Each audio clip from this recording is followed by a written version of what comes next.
Bismillahirrahmanirrahim. Assalamualaikum warahmatullahi wabarakatuh. Nama saya Aris Hermawan. Saya mahasiswa Stikes Kota Sukabumi. Saya akan memperagakan bagaimana cara pemeriksaan GCS Glasgow Coma Scale. Di sini untuk ujian praktek dan saya akan memperagakan langsung. Silakan diaktifkan. Yang untuk definisi Glasgow Coma Scale ini adalah skala yang digunakan untuk menilai tingkat kesadaran secara kuantitatif pada klien dengan menilai respon klien terhadap perangsangan atau yang diberikan. GCS ini adalah pemeriksaan tingkat kesadaran seseorang, biasanya digunakan untuk mengkaji pasien-pasien yang mengalami cedera kepala, bisa digunakan juga untuk pasien-pasien pada umumnya. Biasanya pasien pada penurunan kesadarannya. Manfaat yang keduanya, manfaat pemeriksaan GCS ini yaitu mengetahui derajat awal dari disfungsi otak.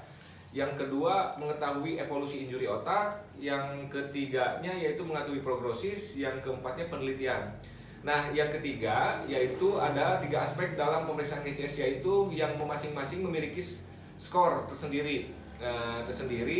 Dan untuk memudahkan kita mengurutkan menjadi I yaitu eyes, V yaitu verbal, M yaitu motorik. Dengan nilai yaitu eyes nilainya 4, verbal yaitu nilainya 5, motorik nilainya 6. Dan untuk penilaian GCS skor GCS ini tertingginya adalah 15, dihitung dari yang tadi eyes, verbal, motorik. Sekarang mungkin mari kita simak bagaimana cara untuk mengetahui pemeriksaannya. Yang pertama, untuk pemeriksaan eyes yang nilainya 4 ini, eyes itu mata ya. Dan dalam pemeriksaan ini dengan skor tertingginya yaitu 4, skor terendahnya itu 1. Untuk skor 1 yaitu pasien tidak merespon. Jika kita misalkan rangsang, pasien itu matanya tidak membuka. Pak, ini berarti kalau misalkan tidak ada rangsangan mata, itu skornya berarti dengan suara atau misalkan dengan rangsangan nyeri, Pak. Nah, misalkan itu tidak berespon matanya, berarti itu skornya 1.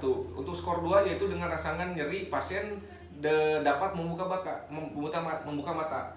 Misalkan dalam rangsangan nyeri itu si pasien itu bisa membuka mata, itu skornya 2. Pak. Nah, berarti kalau misalkan membuka mata begini berarti skornya 2. Untuk skor 3 yaitu membuka mata dengan rangsangan suara. Misalkan tanpa ditepuk, tanpa dirangsang dengan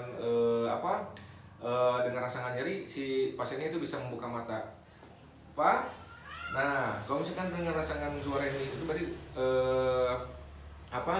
nilainya 3, skornya 3. Untuk skor 4 yaitu membuka kata spontan, berarti tidak tanpa rangsangan. Tanpa rangsangan itu si pasien itu masih bisa membuka mata.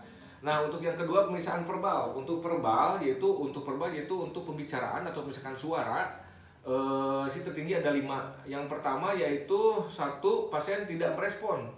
Misalkan si pasien ini tidak ada respon verbal sama sekali. Misalkan pasien dalam keadaan tidak ada verbal, tidak ada eyes-nya, tidak ada verbal tidak, itu berarti skornya cuma 1. Misalkan, Pak, berarti eyes-nya tidak ada, verbalnya tidak ada, tidak bisa menjawab, itu berarti skornya 1.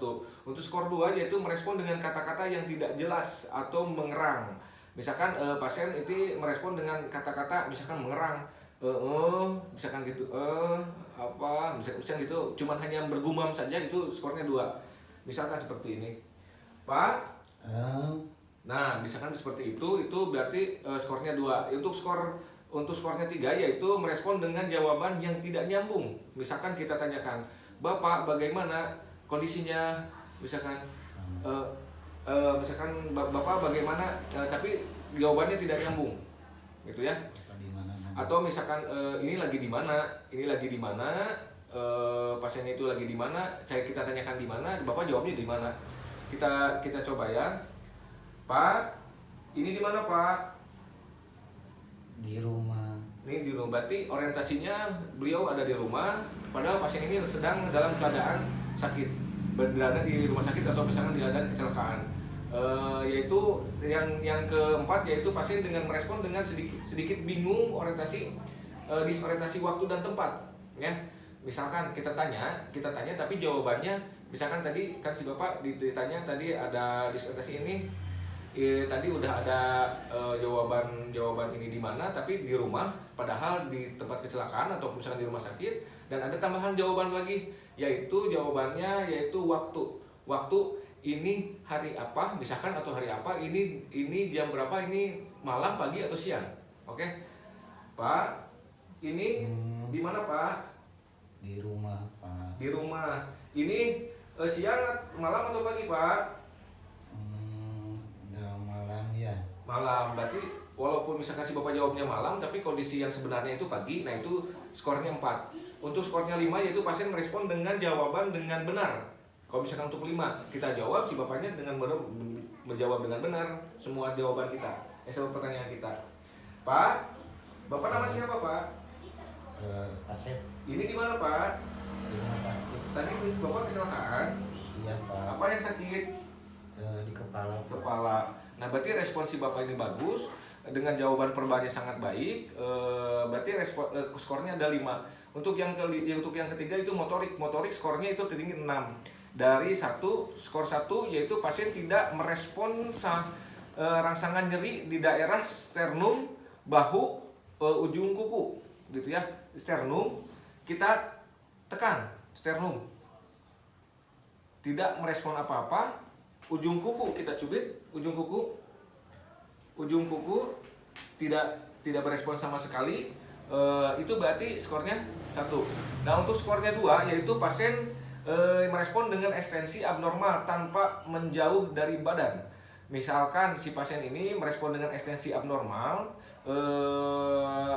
si Bapaknya itu tangannya tuh menjauh dari badan.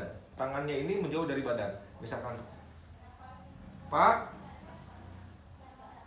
nah ini menjauh tidak berespon seperti ini. Berarti ada kekakuan atau ada kesakitan di daerah ekstremitas. Begitu. Untuk yang ketiga yaitu pasien merespon nyeri dengan fleksi abnormal, yaitu tangan menekuk. Nah, misalkan di sini, Pak, maaf ya Pak.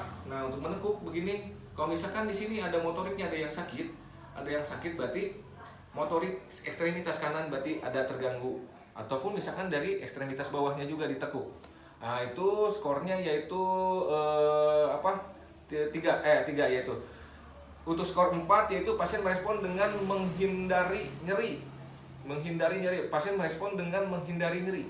Nah, itu kalau misalkan ini ditekan, kalau misalkan ditekan lagi sternum ataupun misalkan dicubit atau misalkan ini di area bagian tubuhnya kita cubit, itu skornya 4 seperti ini.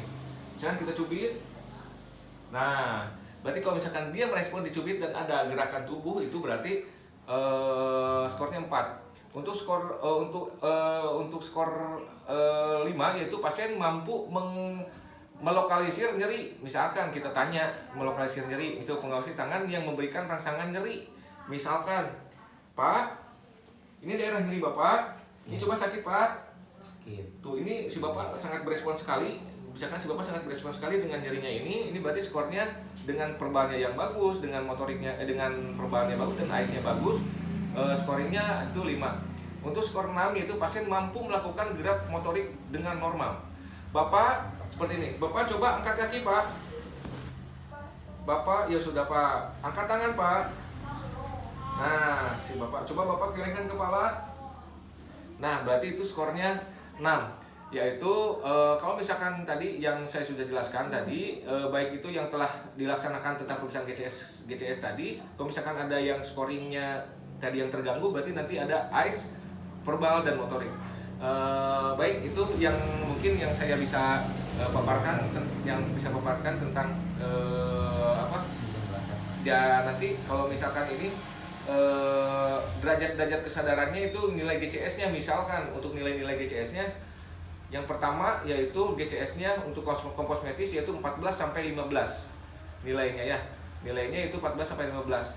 Untuk nilai GCS 12 sampai 13 yaitu pasiennya itu dengan apatis. Kalau misalkan nilai GCS-nya 10 sampai 11 yaitu somnolen, GCS 9 sampai 7 yaitu delirium, 4-5 stupor, GCS 3 yaitu koma. Begitu, sekian dari saya, terima kasih. Itu mungkin pemaparan dari pemeriksaan Glasgow Coma Scale. Terima kasih, assalamualaikum warahmatullahi wabarakatuh.